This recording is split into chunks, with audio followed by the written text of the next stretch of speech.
What's going on, guys? So we got our transmission on, our shifters attached, our clutch is bled, everything is on. We just need to attach our drive shaft. Tools we will be using: an 18mm open-ended wrench, a 1/2 inch impact, 1/2 inch swivel, and an 18mm impact socket. I ran them on with an impact just to make life a little bit easier. You could do this using two 18mm open-ended wrenches like that. I just find it's a lot quicker and easier to use an impact. A 16mm open-ended wrench. In addition to that, I did use a jack to lift the rear of the car up to get the wheels to spin so we can rotate that drive shaft. A 3/8 driver, and a 13mm socket. So the plan of attack on this is I'm going to try and get this guy in on the transmission first, and then we're going to bend the drive shaft down and get the back end on. Once we get this one on and that one on, then we'll get our center support bearing on.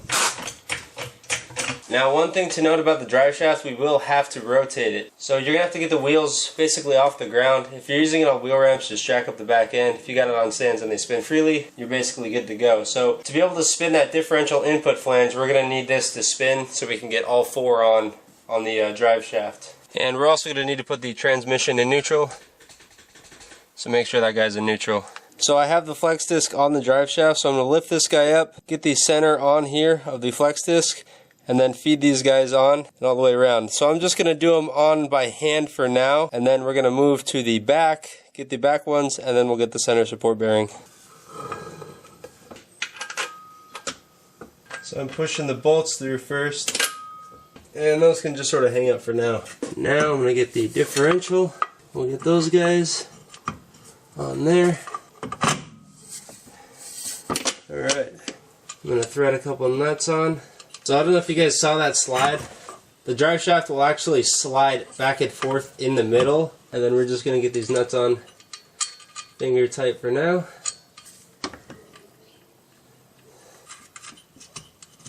Then I'm going to undo these for the center support bearing, and we can push him up into its place.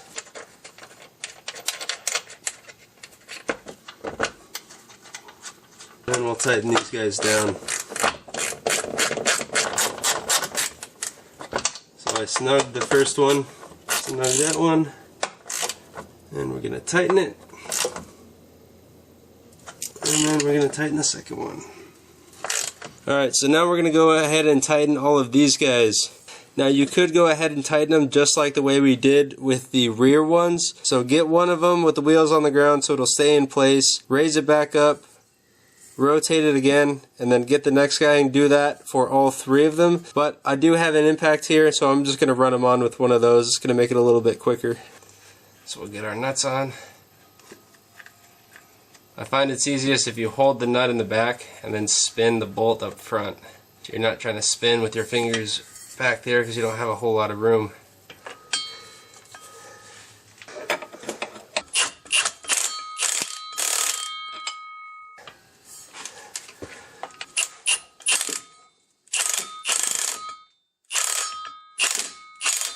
We are going to get this guy on. Now the easiest way, I am going to lower the car with two of these guys easily accessible, and that will hold the wheels in place, and so this guy is not going to be able to spin, and I'll be able to get those nice and tight.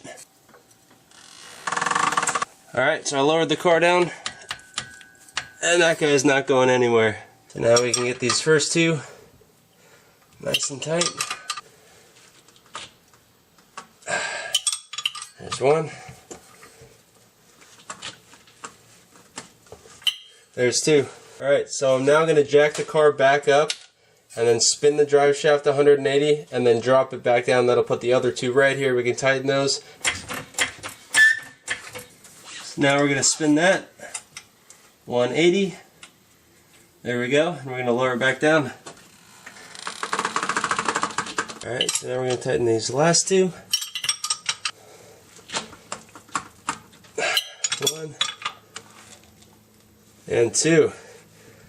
There we go.